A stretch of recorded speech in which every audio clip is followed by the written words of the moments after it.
I have held a stranger's failing heart in my hands and felt nothing but the calm, practiced focus of my training. I have delivered news that ended a family's whole idea of the future and gone home afterward and made dinner. 18 years of pediatrics teaches you how to survive almost anything in a hospital gown and hospital light, but nothing prepared me for the moment I picked up a 9-year-old boy's chart in Trauma Bay 4, glanced down at the intake sheet the way I have 10,000 times before, and saw a last name I had spent half my life trying to forget I ever wanted for myself: Falco. Not a common name, not a name I could tell myself was coincidence. I stood there under the fluorescent lights with that clipboard shaking very slightly in my hand, and for one long, terrible second, I was not a board-certified pediatrician with 18 years of experience. I was 25 years old again, standing in a church basement, in a dress I never got to wear down the aisle. Before we dive deeper, let us know in the comments where you're watching from. We'd love to hear from you. And don't forget to hit that subscribe button so you never miss any of our upcoming videos. The boy's name was Matteo, 9 years old, difficulty breathing, chest tightness, a family history section that listed a father's name I hadn't let myself say out loud in almost 2 decades, Andre Falco. I want to be honest about something before I tell you the rest of this story. I did not know, in that first frozen moment, whether the man in the waiting room was going to be him. Falco isn't rare enough to be certain, but some part of me already knew, the part of me that remembered exactly how he used to say my name. 3 questions sat in my chest, like stones the whole time I worked to stabilize that child. Was this really his son? If it was, did he know I was the doctor on call tonight? Or was he about to walk into that trauma bay and see my face the same way I'd just seen his son's chart? And underneath both of those, the question I wasn't ready to answer even for myself, after everything that happened between us, would I be able to treat his child the way I'd treat anyone else's? I didn't have the luxury of finding out slowly. The doors were already opening. To understand why one last name could undo me like that, you have to understand who I was before I became who I am now. I met Andre Falco during my 2nd year of medical school, at a laundromat 2 blocks from campus, of all places, because my dryer had eaten a quarter and his hadn't, and he split his roll of coins with me without being asked. I know how that sounds. I know every love story that starts in a laundromat sounds like something written for daytime television, but I was 23, exhausted, buried under debt and anatomy exams, and a stranger's small, unnecessary kindness felt like the first easy thing that had happened to me in a year. Andre wasn't in medicine. He was finishing an engineering degree, quieter than the men I usually noticed, the kind of quiet that isn't shy so much as watchful. He noticed things.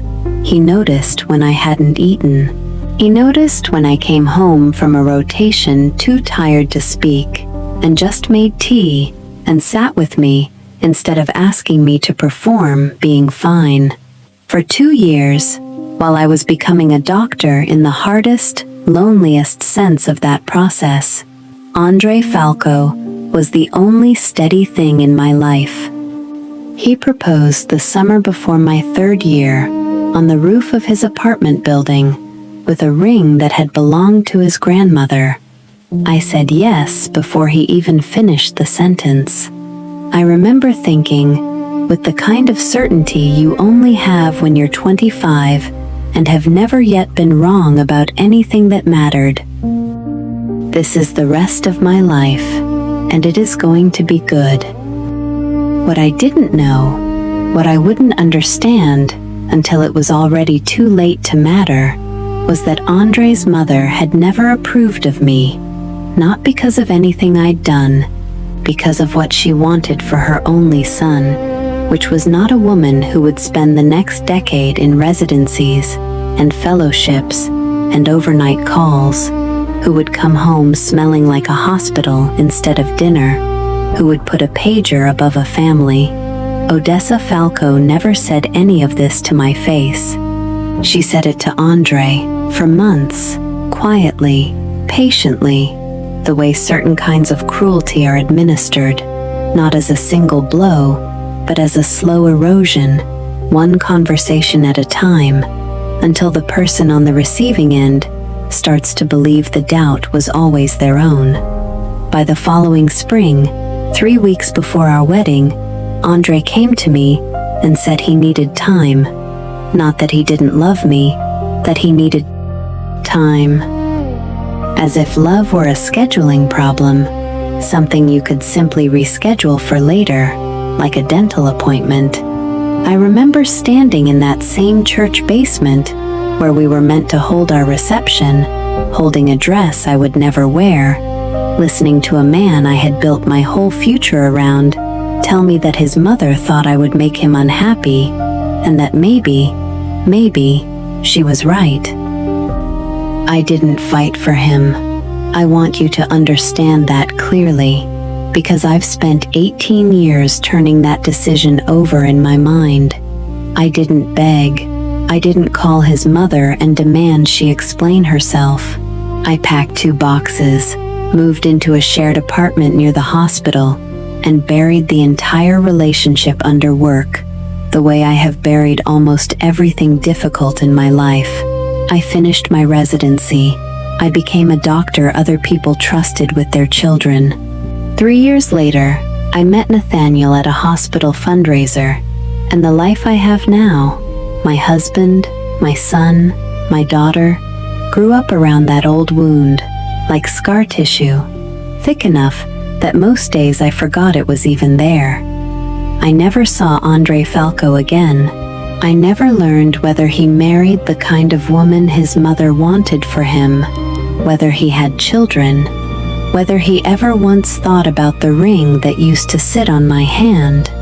I told myself, the way you tell yourself things you need to believe, that the door on that entire chapter of my life had closed cleanly, and that closed doors don't reopen.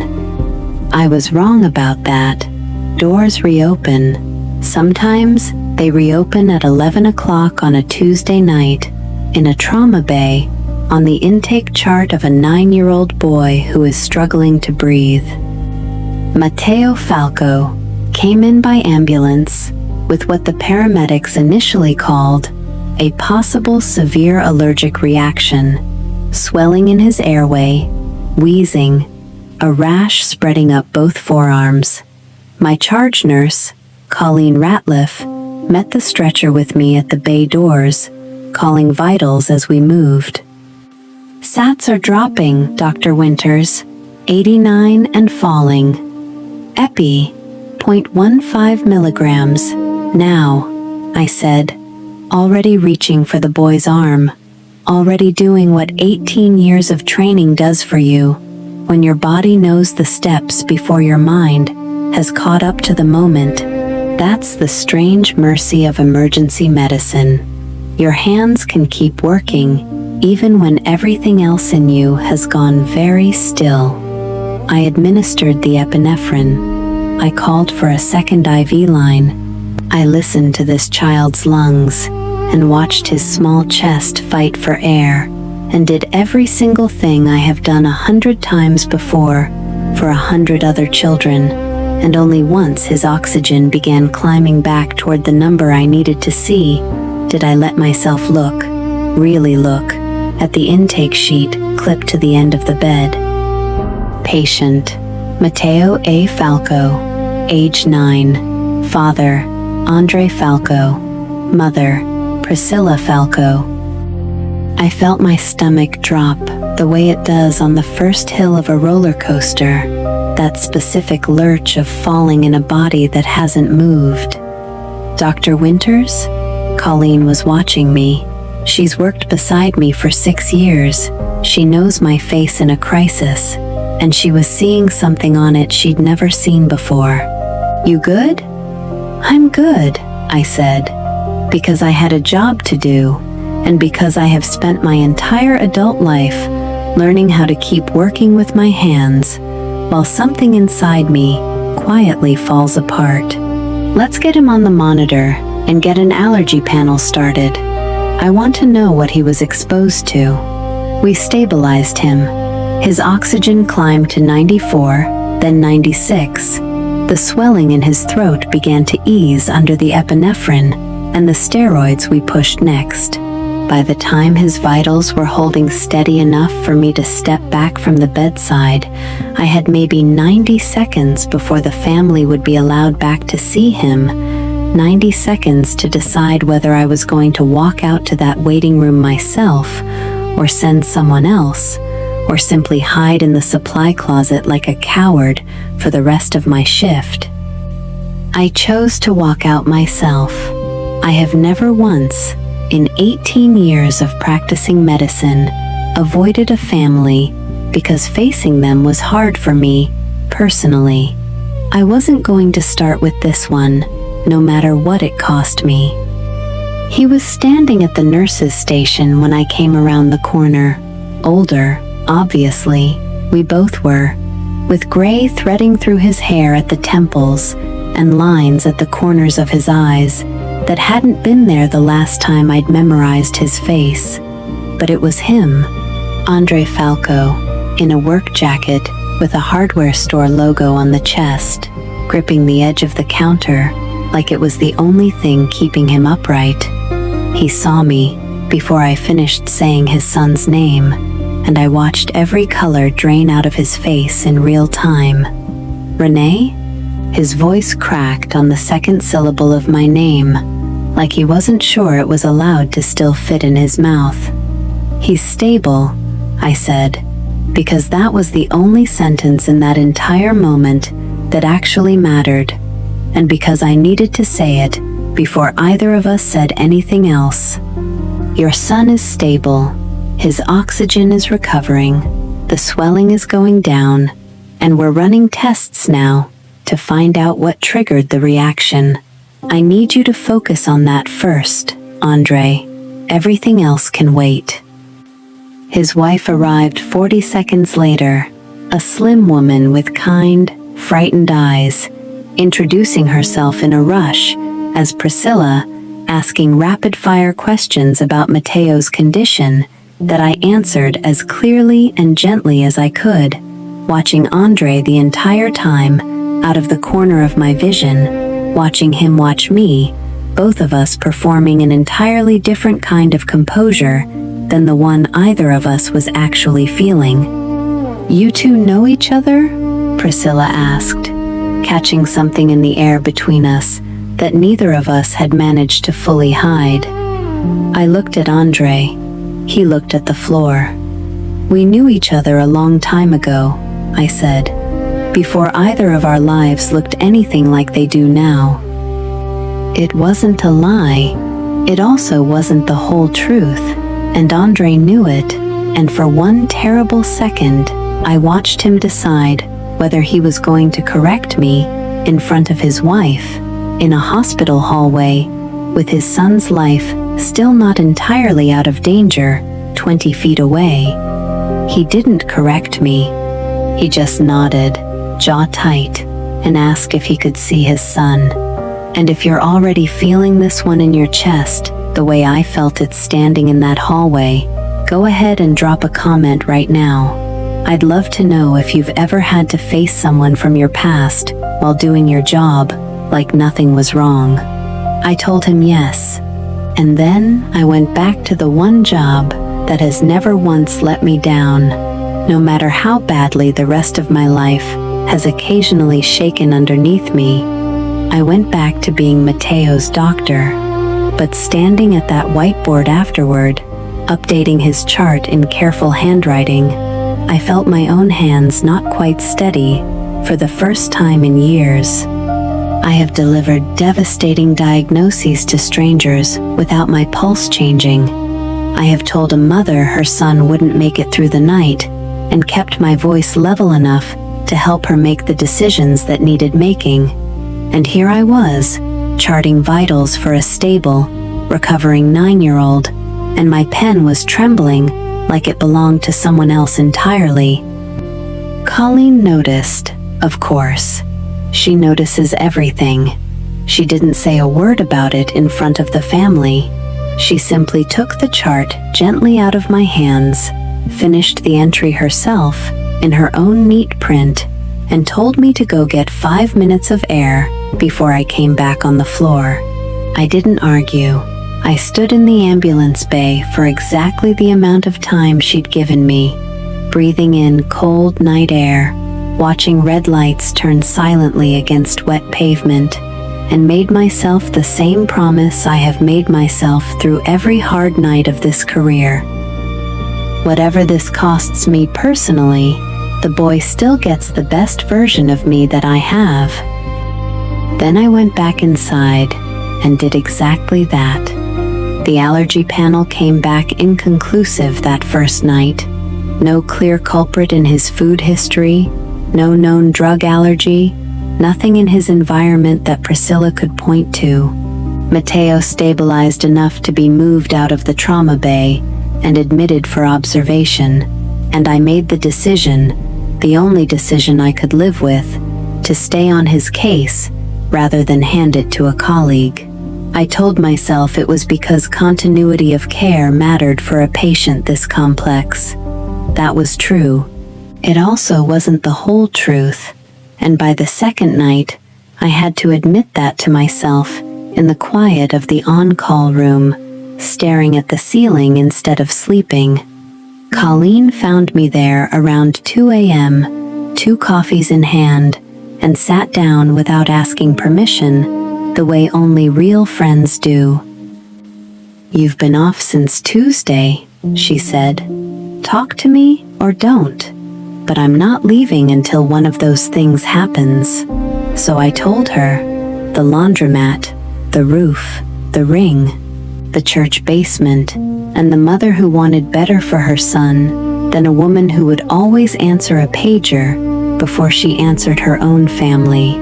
Colleen listened without interrupting, the way good nurses learn to listen to frightened parents. And when I finished, she said the thing I hadn't let myself say out loud yet. "And now his kid is your patient.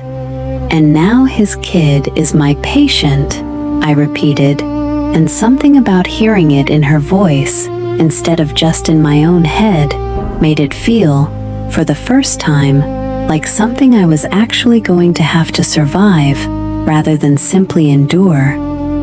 Over the following 4 days, Mateo had 2 more milder episodes, hives, mild wheezing, nothing requiring epinephrine again, but enough to keep him admitted while we worked through every possible trigger with an allergist named Dr. Byron Halsey, who split his time between clinical practice and hospital administration and had, over the years, become someone I trusted completely with the cases that didn't fit a clean textbook pattern.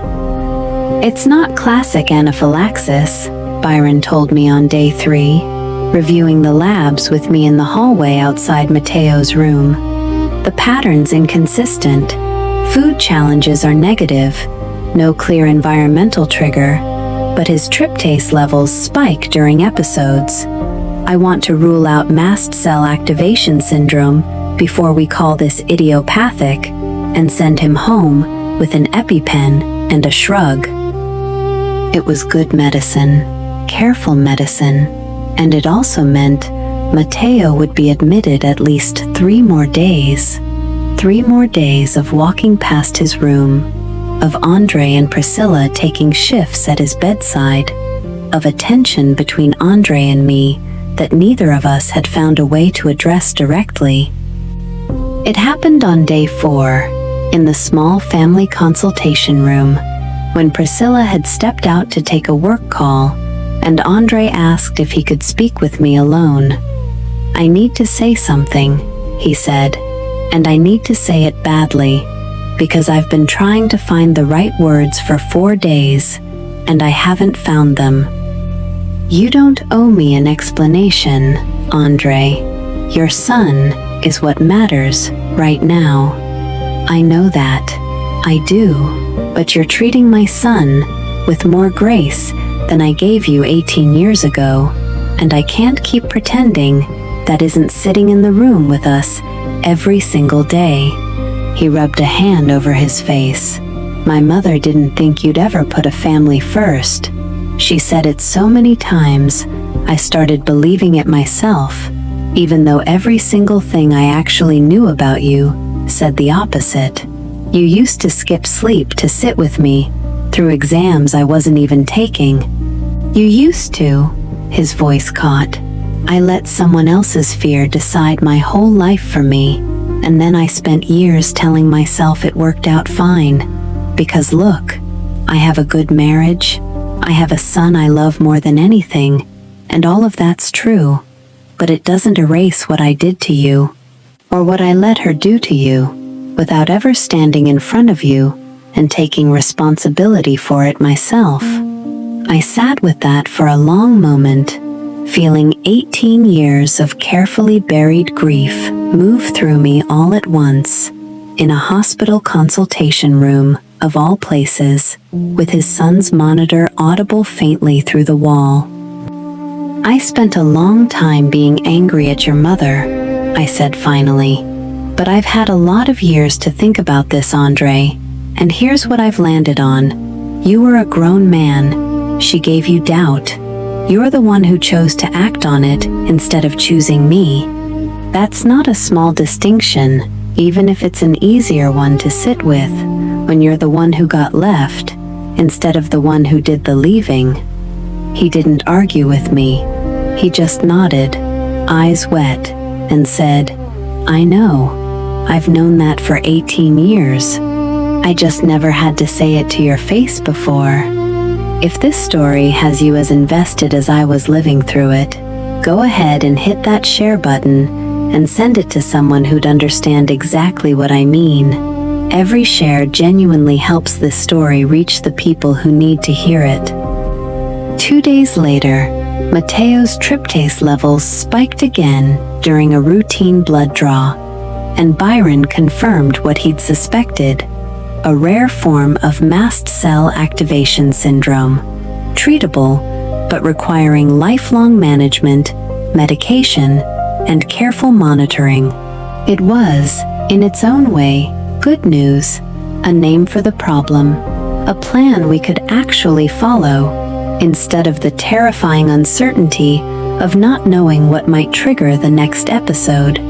I delivered that diagnosis to Andre and Priscilla together, the way I deliver every diagnosis, with the full weight of my attention and none of the personal history sitting visibly between us. Priscilla cried with relief. Andre reached for her hand, and then, before he could stop himself, reached briefly for mine too. Just a single grateful squeeze, gone as quickly as it came, an old habit resurfacing for exactly 1 second before he caught himself and let go. Neither of us said anything about it. We didn't need to. There was a quieter thread running underneath all of this that I haven't mentioned yet, because it took me most of that week to even notice it myself.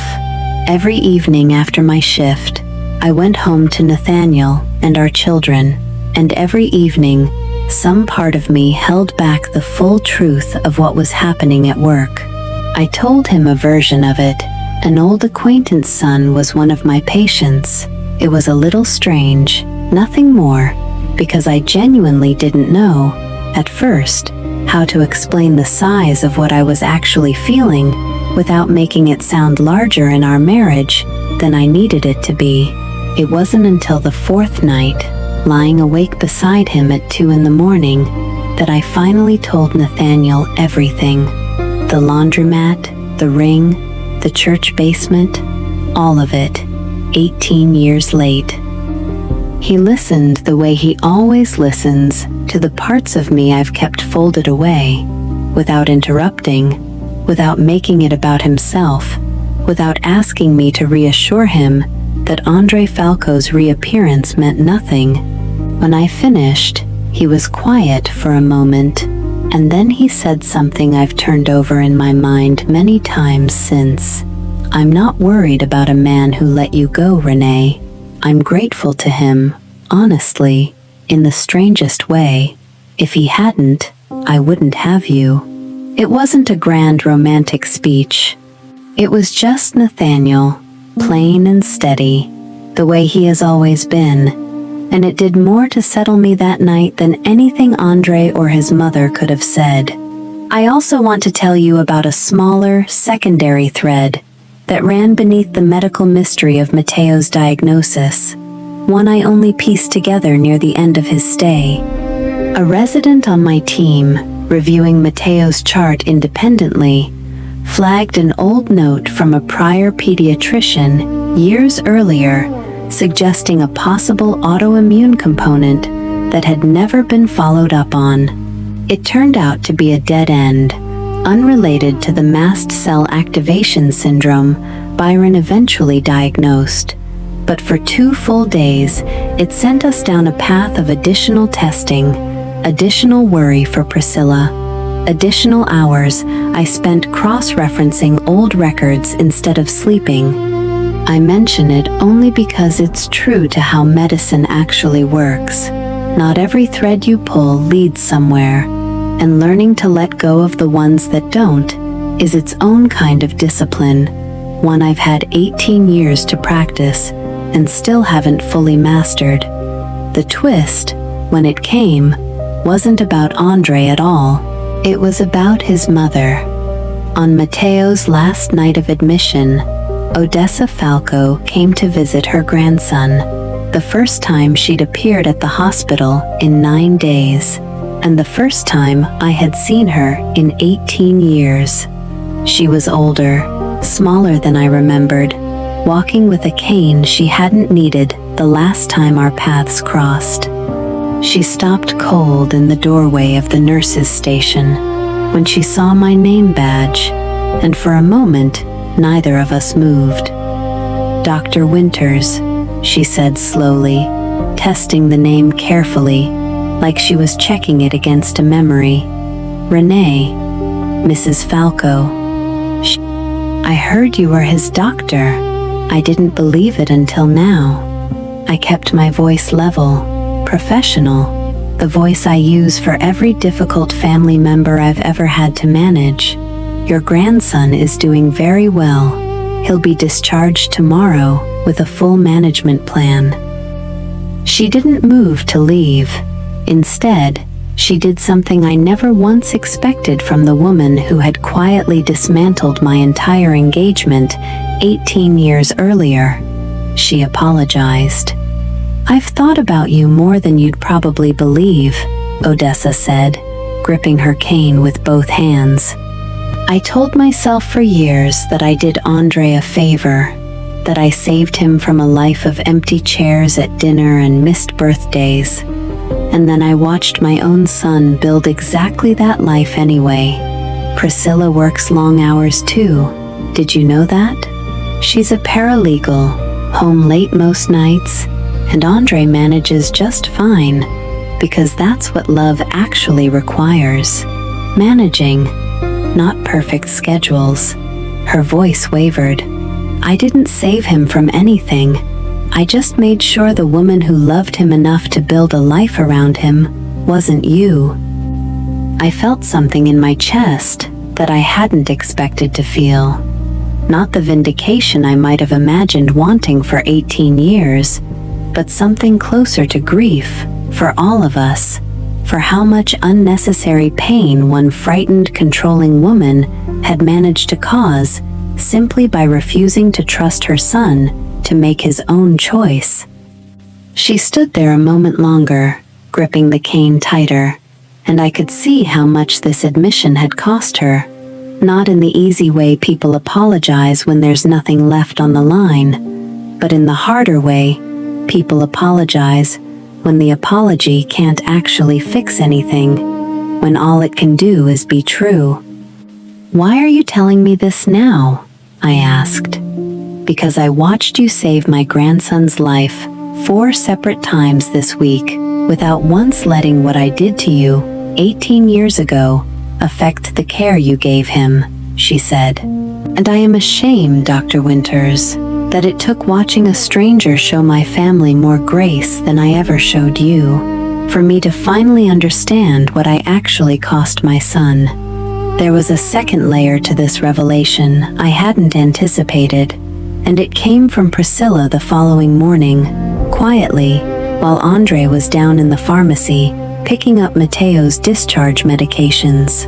She told me, gently, that Andre had never told her the full story of our engagement, only that he'd once been involved with someone before her, someone his mother hadn't approved of. She hadn't known my name. She hadn't known any of the details. And she told me, without a trace of jealousy in her voice, only clarity, that she was grateful I'd been the one on call that week. "He talks about you sometimes," she said, not in a way that ever made me feel threatened, in the way people talk about a version of themselves they used to be. "I think some part of him has always wondered if he made the right choice. Watching you with Mateo this week, I think he finally has his answer. Not that he chose wrong choosing me, but that walking away from you the way he did, without ever standing up to his mother, was the wrong way to make any choice at all." I sat with Priscilla in that small family lounge for longer than I probably should have, given the patients waiting on the rest of my floor, because something about her honesty deserved my full attention in return. She told me that her own mother-in-law relationship with Odessa had been strained for years, long before Mateo was born, and that she'd often felt like she was competing against a standard she couldn't name, some version of a daughter-in-law Odessa had always pictured and never quite gotten. Hearing that, I understood Odessa's confession differently than I had at first. It wasn't only guilt over what she'd done to me. It was the slow, humbling recognition that the fear she'd weaponized against one woman she disapproved of had simply followed her son into his next relationship anyway, undimmed by time, still doing damage, just to a different family now living under its shadow.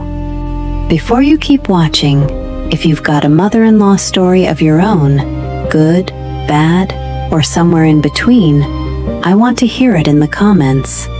I read every single one, and stories like yours are honestly what keep this whole community going. What struck me most, walking away from that conversation, was how rarely the people who hurt us ever get the chance to fully see the cost of what they did. Odessa had that chance, unexpectedly, delivered to her front door in the form of her own grandson's medical crisis, and to her credit, she didn't flinch away from it the way I might have expected from the woman I remembered. She sat with it, she said it out loud. Not every difficult person in a story like mine gets the opportunity or finds the courage to do that, and I've learned not to expect it, so that when it does happen, I can actually recognize it as the rare thing it is, instead of the thing I assumed I was owed. Mateo was discharged on a Thursday afternoon, stable, smiling, clutching a stuffed dinosaur one of my nurses had given him during his stay. I walked the family to the elevator myself, which isn't something I always do, but felt necessary this time, a way of closing a door I had once believed was already closed for good. At the elevator, Andre turned back to me. "I don't know how to thank you," he said, "not just for Mateo, for the last 18 years, honestly, for becoming exactly the doctor I always knew you would be, even after I gave you every reason to doubt yourself. You don't have to thank me for doing my job, Andre. I'm not thanking you for your job. I'm thanking you for showing my son, and honestly, for showing me, what it actually looks like when someone puts a family first, mine included, even though it was never mine to ask you to. He hesitated. I hope your life turned out the way you wanted it to. I hope Nathaniel, that's your husband's name, Priscilla mentioned it. I hope he knows exactly what he has. I thought about my own family in that moment. My husband, my son, my daughter, the ordinary, imperfect, deeply loved life I had built in the years after Andre Falco walked away from me in a church basement. I thought about how differently I might have answered that question 5 years ago, back when Nathaniel and I were going through our own hardest season, back when I might have said the words, I hope it turned out the way I wanted, through gritted teeth, instead of an honest, settled peace. It turned out the way it needed to, I told him. Take care of that boy. I meant every word of it, and I felt, saying it, the particular relief of a sentence that is both kind and completely honest at the same time, something I have not always managed to offer the people who once hurt me, but managed, finally, to offer him. Odessa Falco was waiting by the hospital's main entrance when I finished my shift that evening, sitting alone on a bench in the fading light, her cane resting against her knee. She didn't ask to speak with me again. She simply nodded as I passed, a small, tired acknowledgement between two women who had once been on opposite sides of the same wound, and I nodded back, and that was the entire resolution either of us needed. Not forgiveness spoken aloud, just two people finally seeing each other clearly. 18 years too late to change anything, but not too late to stop carrying it the same way.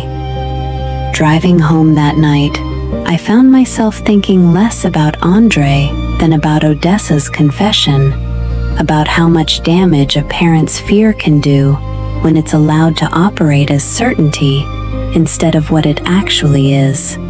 One frightened person's guess about someone else's future, mistaken for wisdom. I thought about Nora, 15, and already fielding more opinions about her future than any teenager should have to carry, and I made myself a quiet promise in the car, alone, that whatever fears I carry about her choices, I will find a way to speak them as my fears, not as facts about her. I never expected an ex-fiancé's son to teach me something about how I want to parent my own daughter, but that's the strange mercy of this work, and maybe of life generally. The people who wound us and the people who heal alongside us are not always separate categories. Sometimes they're the exact same person, arriving back into your life 18 years later, wearing a different last name badge on a hospital bracelet, asking you, without meaning to finally finish grieving something you'd only ever managed to bury. I don't know if I'll ever see Andre Falco again. I don't need to. What I needed, closure, an honest accounting, the chance to prove to myself that I could show his family more grace than his family once showed me. I got all of that in one difficult week, and I'm choosing to call that enough. When I got home that night, Nathaniel had waited up for me, which he doesn't always do on the nights I close out a hard case. He didn't ask a single question. He just handed me a plate he'd kept warm and sat across from me at our kitchen table while I ate, and let me talk when I was ready to, and stay quiet when I wasn't. Elijah had left one of his drawings on my side of the table, the way he sometimes does, a crayon rendering of what I'm fairly sure was meant to be me, in a white coat, standing next to a much larger heart than actual human anatomy allows for. I taped it to the refrigerator before I went to bed, next to 8 years worth of others just like it. And I thought about how strange it is that the family I actually got to keep has never once needed an apology from me or asked me to be anyone other than exactly who I am. Nora came downstairs briefly for a glass of water while I was still sitting there, 15 years old and half asleep, and paused in the doorway long enough to ask if I was okay. I told her I was, and I meant it, and for the first time in longer than I expected, I actually believed the words as I said them, instead of simply performing them for her benefit. She didn't press further.